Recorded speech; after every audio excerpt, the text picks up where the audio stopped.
Brasil não existiu, o Brasil é uma invenção. E a invenção do Brasil, ela nasce exatamente da invasão, inicialmente feita pelos portugueses, depois continuada pelos holandeses e depois continuada pelos franceses, num moto sem parar, onde as invasões nunca tiveram fim. Nós estamos sendo invadidos agora.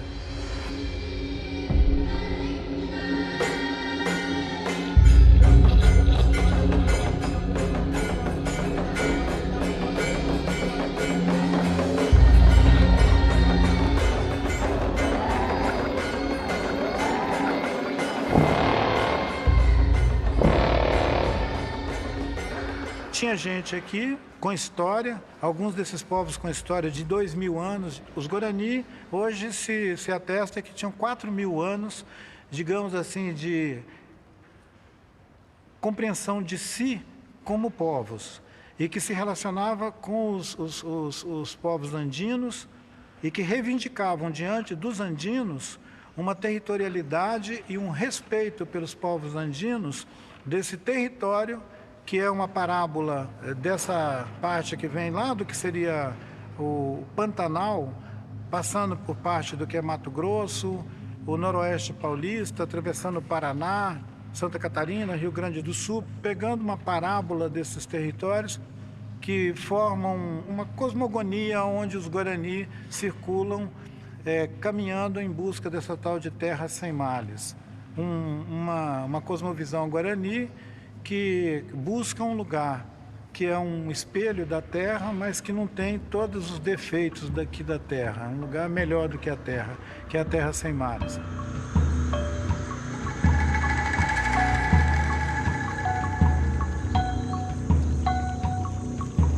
Hoje, a gente, por exemplo, vai olhar em áreas que são de terra firme, quer dizer, longe dos grandes rios, e você encontra também um monte de evidências de populações lá ocupando. Quer dizer, qualquer lugar na Amazônia que você cave um buraco, você encontra evidências de populações indígenas do passado. Ao longo do rio Amazonas existiram sociedades complexas, sociedades que eram estratificadas, tinha exércitos, tinha camada de sacerdotes, etc. Mas o que se pode dizer é que essa população não era de nenhuma maneira homogênea. Ela era bastante diferenciada. Você tinha gente digamos assim, com elaboração de processos construtivos de uma identidade, de uma cultura de 2.000 anos, de 3.000 anos. Mas você tinha povos também que circulavam e que podiam ter vindo dos Andes nos últimos 200, 300 anos. Eles iam fazer uma adaptação ecológica à paisagem, a nova paisagem que eles iam encontrar, que era do Cerrado, da Mata Atlântica. Essa formação que a Mata Atlântica apresentou quando os europeus chegaram aqui, que os viajantes, os naturalistas piraram com essa Mata Atlântica, essa Mata Atlântica era o produto, o resultado de alguns milhares de anos de interação com seres humanos que fizeram esse jardim.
Era um sistema em rede, era um sistema bastante movimentado, né?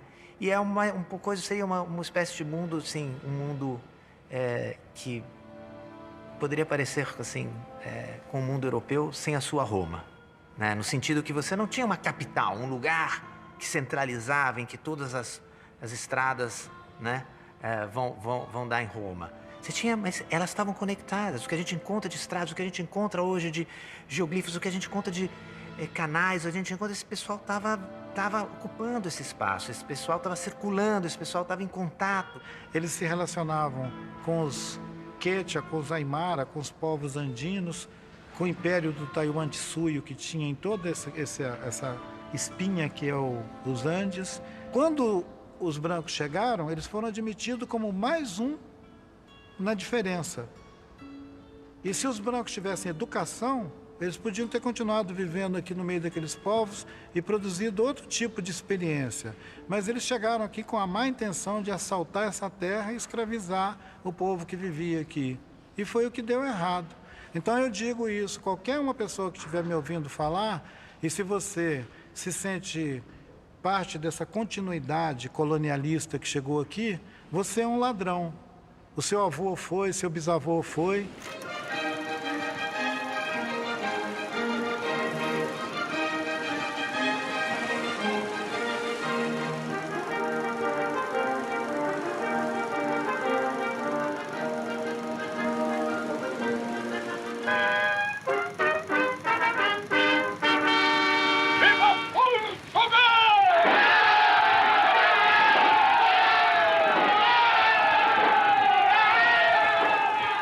Quando o Humberto Mauro filmou a descoberta do Brasil, aquilo lá era o que os brancos, filhos dos portugueses, pensam que foi a descoberta do Brasil. O mito de origem do Brasil é aquela descoberta, né, com as caravelas, aquela missa em Monte Pascoal. É um mito de origem, gente. Nós somos adultos, a gente não precisa ficar embalado com essa história. A gente pode buscar entender a nossa história com as diferentes, digamos, matizes que ela tem e ser capaz de entender que não teve um evento fundador do Brasil. Quando os europeus chegaram aqui, eles podiam ter todos morridos de inanição, escorbuto ou qualquer uma outra pereba nesse litoral, se essa gente não tivesse acolhido eles, ensinado eles a andar aqui e dado comida para eles, porque os caras não sabiam nem pegar um caju. Eles não sabiam, aliás, que caju era uma comida.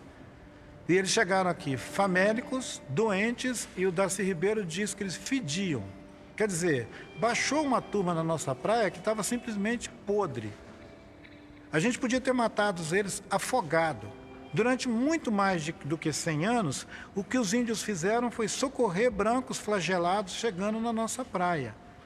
Querer configurar isso como uma conquista nos termos de uma guerra de conquista do que aconteceu no México, no Peru e em algumas outras regiões, seria ignorar a extensão dessa costa atlântica. Para ocupar, para chegar ao mesmo tempo em todas essas bacias que desembocam no Atlântico, você não tinha que ter uma canoa com 37 portugueses. Você tinha que ter 300 canoas com pelo menos uns 3.000 e tantos portugueses para chegar na nossa praia. Você tinha que fazer um desembarque aqui. Não teve um desembarque.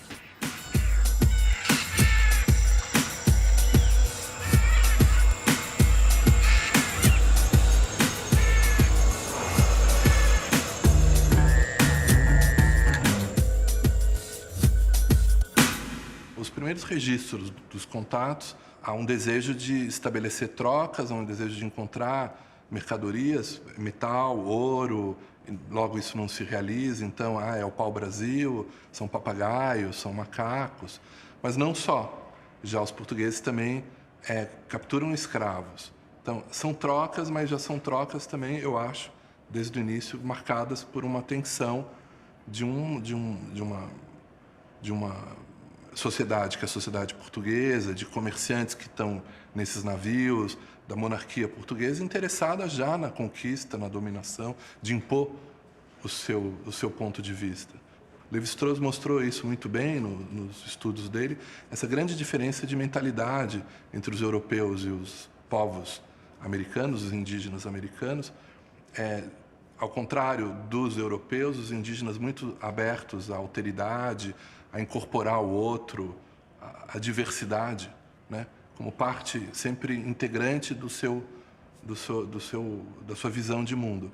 Enquanto os europeus não, eles não veem o outro, eles sempre, quando veem algo, eles projetam sobre o outro o que eles querem ou o que eles não querem. No caso, por exemplo, o demônio, o pagão, o infiel. Enquanto os índios estavam querendo saber que tipo de corpo esse pessoal que chegou tem, né? Se eles são mortais, se eles apodrecem, se eles morrem, se eles cagam fedido, né?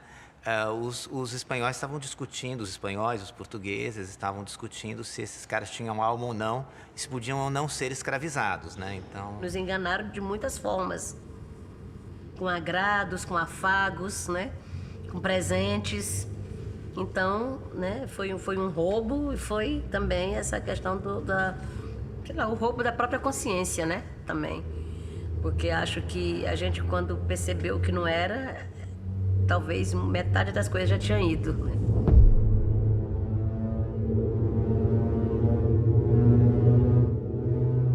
Portugal resolve ocupar o território. É claro que ainda de maneira muito tênue, mas compartilhando com particulares, estabelece a doação de vastos territórios no Brasil, ao longo do litoral, e promove, então, portanto, a ocupação desse território. A ocupação significa a fixação de portugueses, a fixação de colonizadores, tendo em vista a implantação de um sistema produtivo. Produzir exige trabalhadores. Esses trabalhadores serão escravos. Se trata de implantar um sistema de produção do açúcar, a capitania de Pernambuco, São Vicente, são as que inicialmente têm algum sucesso, já escravizando indígenas. Quer dizer, quem vai trabalhar são escravos que vão ser capturados. Isso se dá também na manipulação das guerras indígenas, entre os indígenas. Os portugueses logo percebem que a organização social tupinambá pressupõe a guerra. São sociedades guerreiras, são tribos que lutam entre si. Mas há uma dimensão ritual, há uma dimensão construtiva, digamos assim, nessas guerras. Os portugueses manipulam isso para utilizar alguns indígenas contra outros, algumas tribos contra outros, com o objetivo de conquistar escravos, conquistar esses trabalhadores.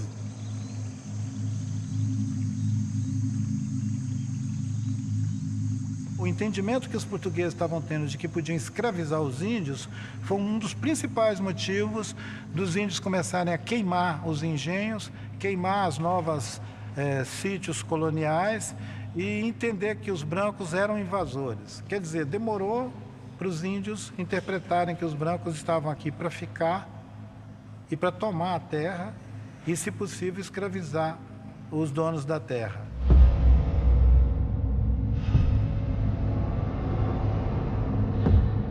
Os indígenas vão reagir. Eles vão reagir, temos aí um início de um conflito que é essencial da colonização. A história da colonização é a história da conquista contínua, da guerra contínua, para ocupar o território e dominar os povos. E isso tem um início lá nos anos de 1530 e vai percorrer toda a nossa história.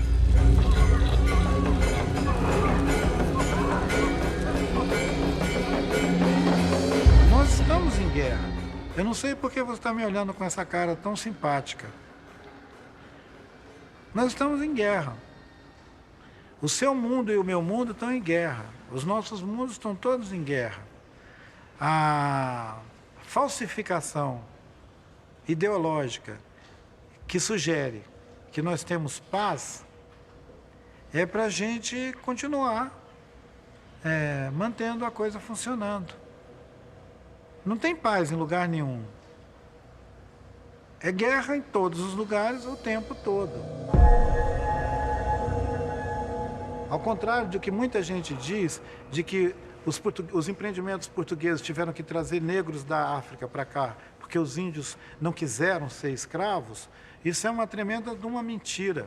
Os índios foram escravizados à exaustão, foram mortos aos milhares sendo explorado pelo trabalho escravo. Os escravos indígenas foram utilizados durante todo o período da colonização. E, legalmente, a legislação estabelecida pela monarquia, já em 1570, criava condições jurídicas para legitimar a escravização dos indígenas. E essa escravização se deu com um fundamento da guerra justa. Grosso modo, se os indígenas se recusam à fé, são contrários à fé, portanto, é justo guerreá-los. Como é justo guerreá-los, então significa que é justo matá-los, é justo ocupar os seus territórios e é justo escravizá-los. Eu escravizo o indígena para salvar a alma dele. A própria Igreja Católica mesmo tentou evangelizar, e muitos que não aceitavam era morto, né? Muito de nós era proibido de falar a língua, era proibido de assumir um nome indígena, por exemplo, né? Tinha que negar para poder ser aceito. Então, muita gente negou a sua própria identidade, né? Para poder evitar o preconceito ou mesmo para evitar ser morto. Foi só no início do século XVII, ou seja, por volta de 1620, 1630, que os escravos africanos começaram a ser a maioria nos engenhos de açúcar. Até então, a maioria dos trabalhadores escravos eram indígenas.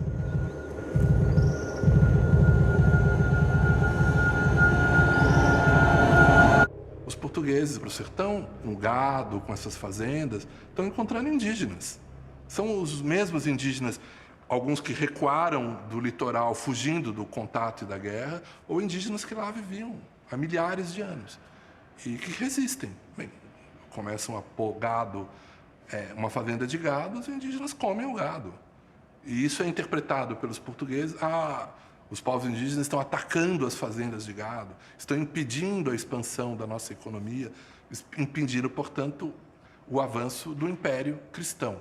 Tanto é que logo nos anos 60 começa a surgir uma imagem, que depois é reiterada, de que a expansão portuguesa no sertão está sendo parada por um muro que o demônio criou no sertão. Um muro de índios bárbaros, índios selvagens, que resistem à presença portuguesa. Essa guerra se define como total, efetivamente, numa reunião que ocorre na Bahia, em 1669, e nessa mesa grande, como eles chamam, uma grande reunião, se estabelece que, então, a partir de agora, as guerras contra todos os índios do sertão são todas guerras justas, porque os índios do sertão são bárbaros que resistem à expansão da fé. Então, agora, é como que se declara uma guerra total. Nesse processo, né, a uma certa altura, você não tem mais volta. Né? E eu acho que o ponto de vista, assim, o momento que você não tem mais volta nisso, é o momento em que, de um lado, as epidemias estão graçando de maneira... Você imagina o seguinte, o Anchieta fala em 30 mil mortos indígenas, né, mortos por varíola no recôncavo baiano. Não dá nem para enterrar todo mundo. Você tem que ter essa ideia que, de repente, o mundo começa a acabar. Todo mundo começa a morrer. Uma série de surtos de doenças enfraqueceram enormemente essa humanidade indígena que não estava preparada para isso. Quer dizer, a ideia de utilizar essa fragilidade biológica, essa ausência de anticorpos, e contaminar os indígenas e levar essas doenças a eles, isso está o tempo todo dado. Então, num certo sentido, há uma guerra biológica. O que se passou aqui durante o processo colonial se você colocar a demografia, como alguns estudos sugerem, na ordem de 80 milhões para as Américas, isso em 1500, 1492, você verá que o que desapareceu boa parte da humanidade em 100 anos. Né? Então, a gente normalmente não tem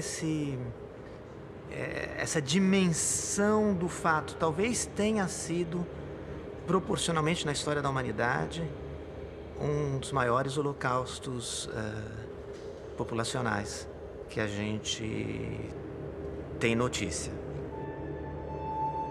Os próprios portugueses vão ler essas guerras, promovidas na segunda metade do século XVII, e vão lamentar o fato de que foram guerras de extermínio.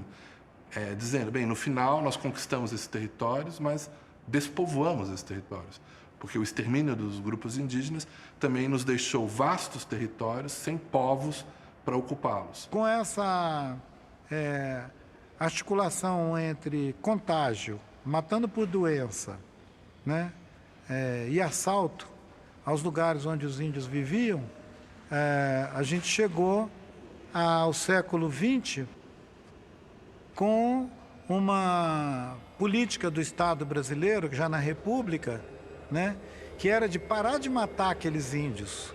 E é o que o Marechal Rondon fez, né, quando ele criou o Serviço de Proteção ao Índio, que precisava de ter um contingente de nativos vivos para constituir a nacionalidade.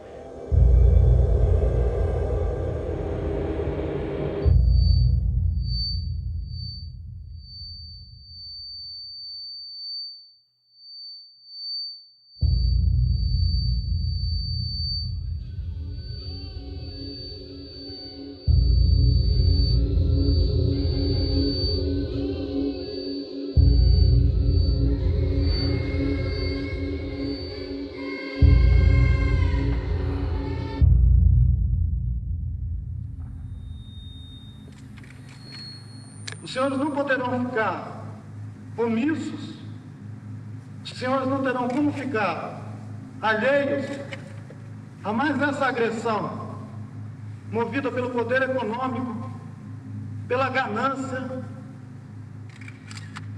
Um povo que habita casas cobertas de palha, que dorme em esteiras no chão, não deve ser identificado de jeito nenhum como um povo que é o inimigo dos interesses do Brasil, inimigo como os interesses da nação e que coloca em risco qualquer desenvolvimento. O povo indígena tem regado com sangue cada hectare dos 8 milhões de quilômetros quadrados do Brasil. Os senhores são testemunhas disso. Essa guerra é contínua. Ela não foi um fato histórico que acabou no século XVI. Ela fez parte de toda a expansão do Brasil por outras regiões, além da costa atlântica. Ela fez parte da entrada nos sertões, São Francisco. Ela fez parte da entrada na Amazônia. Ela fez parte depois da própria ação do Brasil na região fronteira do Chaco, né? Faz parte da guerra com o Paraguai também, ela integra esse episódio. Ela faz parte da expansão cafeeira, da borracha, depois do cacau na Bahia. Todos os grandes ciclos econômicos de desenvolvimento, os índios sempre foram atingidos pesadamente. Índios Yanomamis morreram em choque com garimpeiros. Nós estamos de frente de um múltiplo homicídio que eu não posso deixar de caracterizar como genocídio.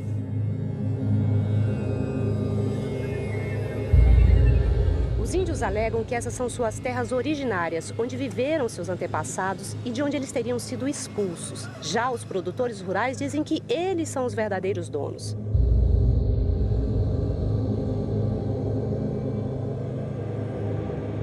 Essa proposta de emenda constitucional defendida pela bancada ruralista passa para o Congresso a decisão de demarcação de terras. O relatório também proíbe a ampliação de terras indígenas já demarcadas. Quando o índio invade, há uma reação do produtor a esses impasses, a morte, mas a morte de um lado e morte do outro. Guerra que a gente vive, né, para ter os direitos garantidos, né, é a guerra que a gente enfrenta para manter a nossa cultura, né, é a guerra que a gente enfrenta contra os madeireiros, né? Então, a gente diz guerreiro porque é uma palavra que vem de guerra mesmo, e a gente vive numa guerra constante, né? Todo dia, é um dia após o outro, né, sem saber quem é que vai mais ser vivo, quem é que vai mais ser morto. A guerra é um estado permanente, né, da relação entre os povos originários daqui, que foram chamados de os índios, sem nenhuma trégua até hoje, até agora, segunda-feira de manhã, quando nós estamos aqui conversando. Indígenas atearam fogo num caminhão e numa colheitadeira que custam mais de R$500 mil. Indígenas tomaram 3 armas dos militares e atearam fogo na viatura e ainda agrediram os policiais. Esse impasse sobre quem realmente tem direito sobre a terra já dura décadas aqui no Mato Grosso do Sul. Ruralistas também avançam para um outro objetivo, que é o de invadir e explorar as terras que estão na posse e sendo preservadas pelos povos. Nós, Guarani Kaiowá, nós não temos mais esperança que o governo brasileiro vai resolver para nós. Desde 2012, mais de 1.000 índios foram vítimas de violência no Mato Grosso do Sul, sendo 95 assassinatos e 13 casos de violência sexual. Os garimpeiros fizeram uma emboscada para recuperar uma espingarda que os índios haviam roubado. 2 garimpeiros e 5 Yanomamis morreram. Os líderes dizem que o problema não aparece nos jornais locais. E enquanto o poder público não toma uma decisão, abre-se espaço para a violência.